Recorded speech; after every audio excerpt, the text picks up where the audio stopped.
Thank you for staying tuned. As we promised tonight, we'll be talking about divided presidency, what is unfolding between President Uhuru Kenyatta and Deputy President William Ruto. Joining us now via Zoom is Alex Kubo, who is a political analyst. Many thanks indeed, Alex Kubo, for joining us. Thank you, Irene. How are you? Fine, thank you. Now, let's start off from what unfolded during the weekend. We saw President Uhuru Kenyatta and Deputy President William Ruto exchange words concerning the issue of his resignation. When you look into how these two leaders are acting, are you seeing now the end of the friendship that was between these two leaders? That's a very interesting question. And actually, they fell out long time ago. I think what we are seeing right now is the cracks, because they did everything humanly possible to make sure that their fallout is not noticeable by everyone. But there were so many indicators. We could see instances whereby the president, instead of being welcomed by the deputy president, he was being welcomed by the cabinet secretary for interior, Fred Matiang'i. There were instances whereby the president could host a number of high-level meetings, and the deputy president was not there. There were instances whereby the deputy president was not invited in such meetings, yet between 2013 2017, the deputy president was very active when it came to the roles that he had in government. There were some roles that he was allocated, like, for example, he was the chairperson of IBEC, and a number of key positions. Number three, he was also representing the president in high-level meetings abroad. He was the head of delegation. You saw the other day, Kalonzo Musyoka was the head of delegation. There were instances whereby Fred Matiang'i was the head of delegation. You have also seen cases whereby in barrios, you have seen cabinet secretaries reading the president's speech in the presence of the deputy president. That shows you that indeed the fallout right now is imminent, and there is nothing else to hide. It's like a divorce. When it cannot be cured, even the kids will know that indeed our parents are fallen out. So it is visible. They have fallen out. They have what you have seen now, what you're witnessing right now are the aftermath. All right. Talking about divorce, when you're looking into this particular situation and looking at the verbal attack that President Uhuru Kenyatta had against Deputy President William Ruto, telling him to resign at a backdrop of an impeachment motion that is looming, is it now aimed to threaten him that he could be hounded out from the executive anytime? First of all, the deputy president knows very well that he sits in a position of power. You cannot hound out trying to push out the deputy president, because he knows when it came to the election, it was a joint ticket. You cannot know who brought what number of votes. The instances, someone could have voted for the deputy president, for Uhuru because of the deputy president, and those instances are there. And the president knows that when the deputy president is out of office, is hounded out, and the election is coming, is very near, there is a possibility of being thrown into a constitutional crisis, whereby the roles of the deputy president is being the principal deputy of the president.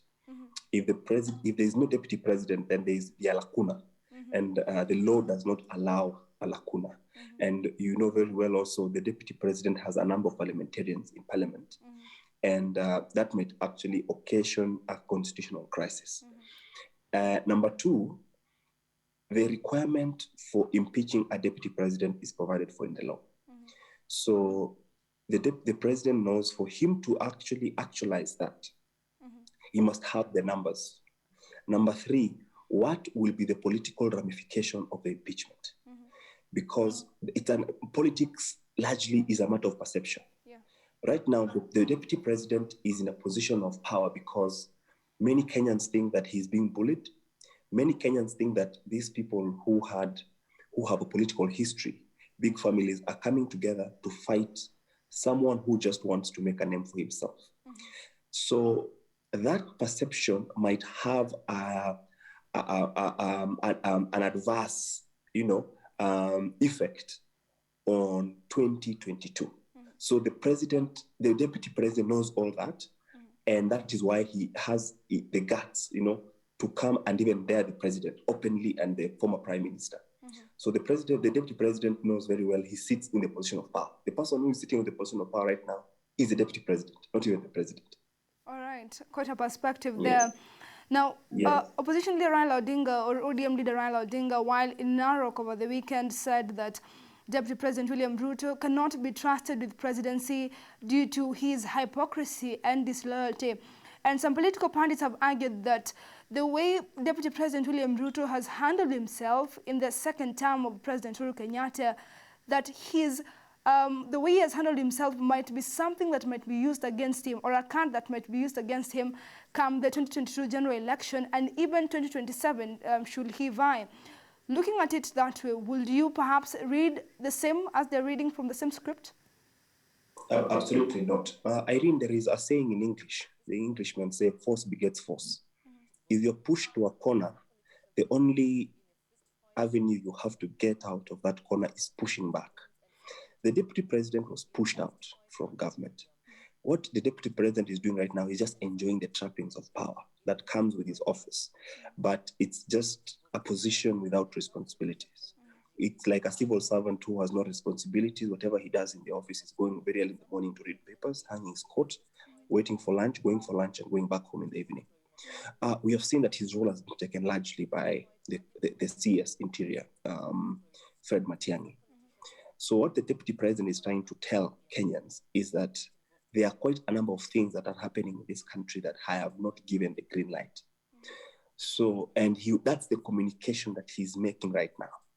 And fortunately or unfortunately, most Kenyans have seen it and they have bought to it. And that's why you're seeing some kind of uproar from people from Central, because if you listen to what the people from Central are saying, they are saying that the president is, he's going against his word. He's reneging on a promise that he made, okay? Irrespective of whatever is happening right now, he ought to keep his promise. And now the deputy president is riding on that and saying he is not keeping his promise. And number two, I am actually not part and parcel of the decisions that are being made in cabinet. Okay. That's what he's saying. Yeah. All right. Now, looking at the presidency fallout and looking at Deputy President William Ruto as a politician, he has lost so much in terms of parliament grip in the Senate leadership and the National Assembly leadership. Some of his allies were removed, and now his job in the executive is sort of being threatened. And therefore, some have said that he's limping politically due to his quite ambitious nature when it comes to politics. Do you think the trajectory that he's taking might cost him that come 2022, nobody will be there to align with him? Absolutely not. Irene, something that politicians should learn right now is, politics is very dynamic. Politics is dynamic. The politics that was played during Jomo Kenyatta's time, during Moi's time, during Kibaki's time, has significantly changed. Right now, we are seeing an instance whereby the people are moving without their leaders. Initially, for example, if you wanted to talk to people, you go through their leaders. You could go meet the chief, meet the MP. And right now, you could go meet the governor, meet the senator. But right now, the dynamics have changed to the extent whereby if you do not have a connection with the people on the ground and you have a connection with their leaders, then your success is not guaranteed. Okay? Now, the deputy president knows that very well, and that is why he's talking directly to Wanjiku. Remember, initially, the deputy president was being reprimanded for campaigning, loosely speaking. Right now, who are we seeing campaigning? The former prime minister right now, he's literally carrying out rallies. The president himself, he's calling people to, the different venues, be it State House or Sagana. And that is because they have realized that the dynamics have changed. Now, coming to your question about parliament, the deputy president might have lost the political leadership in parliament, but he has gained a number of politicians on his own, people who are there for him as an individual. Number four, which is very important to note at this juncture, Irene, is we have seen that the presidency has unleashed a number of state agencies against key politicians in this country. Now, number two, now most of those politicians are afraid. They know if they come clean or they come outrightly supporting the deputy president, there are instances whereby they might be, and the state agencies might be unleashed against them. So we cannot say that the deputy president has lost.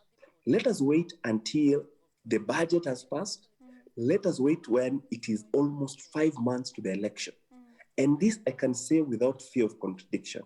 We are going to see governors from central province supporting the deputy president outrightly. Right now, and people have said it many times, that even if you heard what Ichung'wa, the likes of Moses Kuria said, the likes of Kenyatta, they said that there are a number of politicians in Central who support the deputy president, who are against the BBI, but they cannot come out clean because they know the political consequences that will ensue. You saw what, for example, a good example is Kenyatta. Kenyatta spoke his mind. Right now, he has been hounded out of the Senate leadership, okay? And right now, he's anti-BBI openly, because the worst has happened to him. There were a number of cases. There was a case against his law firm, which I don't know how that has gone. We don't know if that was a threat or not. But you see, they are afraid. Most of these politicians are afraid. If they support the deputy president openly, then a number of consequences are going to ensue. You remember even during Kibaki's time, it reached a point where he was lonely. And most presidents all over the world have said it. Even Barack Obama, towards the end of their presidency, everybody withdraws. The people you thought are your confidants, the people you thought are there for you 24/7, withdraw. Because now it's politics, it's about interests. They are not going to see where is their bread buttered. So the deputy president understands, me and you might not know whatever is happening behind the curtains, behind the scenes, but they know. And as we know, the deputy president, he's not a person who can make such a political blunder, knowing that this election 2022 is his to lose. I'm sure he's very careful. He knows what is happening behind the scenes. He knows who are supporting him. And number two, and the last thing on that particular issue, the deputy president knows come 2022, early 2022, UDA officers will be receiving a number of people who have defected from Jubilee, including high-ranking officials in government. That one I can tell you for free. Yeah. So the deputy president has lost. He has just lost people who are in leadership. But when it comes to now parliamentarians supporting him, he has gained. All right. You and I know that the bone of contention between these two leaders is the BBI initiative. President Uhuru Kenyatta is foreseeing a situation whereby BBI will be a legacy he'll leave behind. Deputy President William Ruto, on the other end, is seeing BBI as a stumbling block to his 2022 presidential ambition. So what will be the middle point for these two leaders in the next 2 years? Does it mean now it is the end for them, or do we wait now after BBI to see how things will unfold? There's that saying that a day in politics can change everything. But I don't think the deputy president will change his stand against BBI, and I don't think the president will change his stand in support of the BBI. What you're going to see is more rift between them once the BBI passes or fails. But when it fails, I think the deputy president will have an upper hand. If he manages to make sure that the BBI does not see the light of day, then I think we might have a situation whereby most of his allies will be hounded out of cabinet. That's the first thing. What we saw even during Kibaki's time, during the orange and banana, remember the referendum.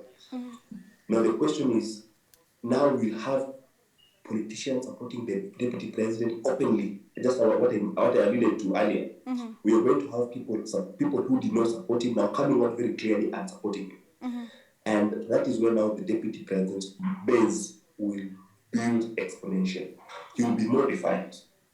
And I think Uhuru will witness, will not even want to wait for his term to end, because it will be unbearable. That is if BBI fails.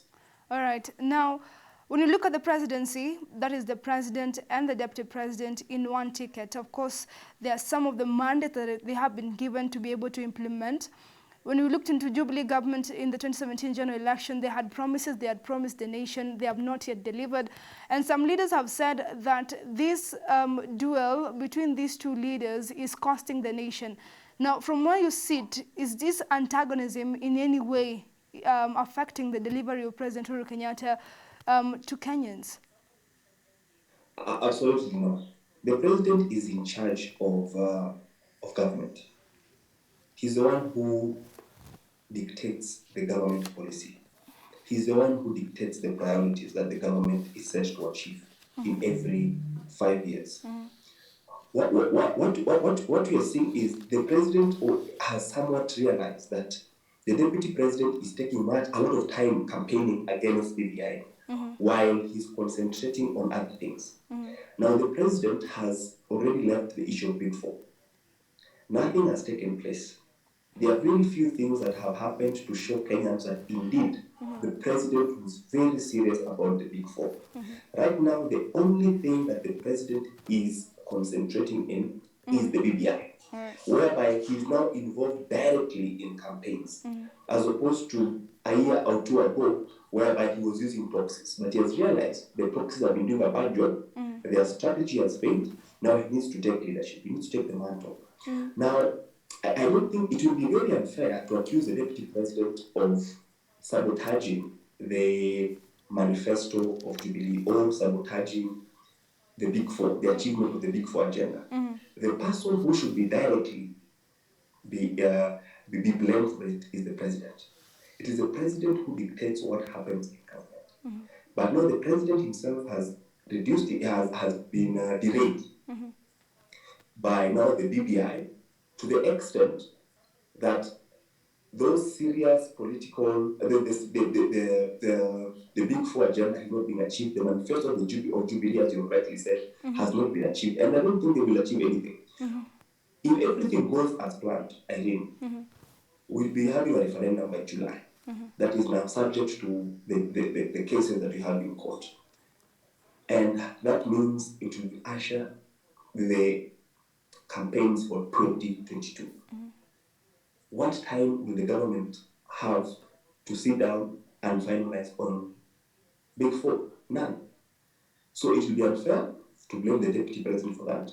I think that should squarely lie on the president's footstep. No one else. So it's the president who should be blamed for that. All right, so what can be your final words at the bottom line when you look into these particular two leaders and what we anticipate moving forward as we finalize? I think many things will change. I think the BBI will change a lot of things. If the president sees that, because politics is about interests, as I said, and in politics, as it was once said, there are no permanent enemies. If the president realizes that the deputy is stronger than him, is stronger than the former Prime Minister, Kalonzo, Mudavadi, Wetangula, Gideon Moi combined, that tells you one thing. You don't need a doctor scientist to tell you that. You have to start making amends. And if I were the deputy president, I would pray for the same temperature, whatever the president is doing to him right now, to continue. Because if the president endorses the deputy president will lose a number of votes. That one I can tell you for free. Because the deputy president has garnered a number of sympathy votes, which he will need to get the 50 plus 1. I can tell you, if the president endorses him, that means he will lose a number of votes as well. All right. Thank you so much, Mr. Alex Kubo, for making time and giving us a perspective concerning the divided presidency that you're witnessing in the nation currently. Thank you very much, Irene. All right, that's it for our discussion tonight. You've heard it from Mr. Alex Kubo, of course, talking about what is happening. The bromance between President Uhuru Kenyatta and Deputy President William Ruto is long gone. Now we are taking a break, but once we return, we'll be seeing what is happening in the counties. Do stay with us.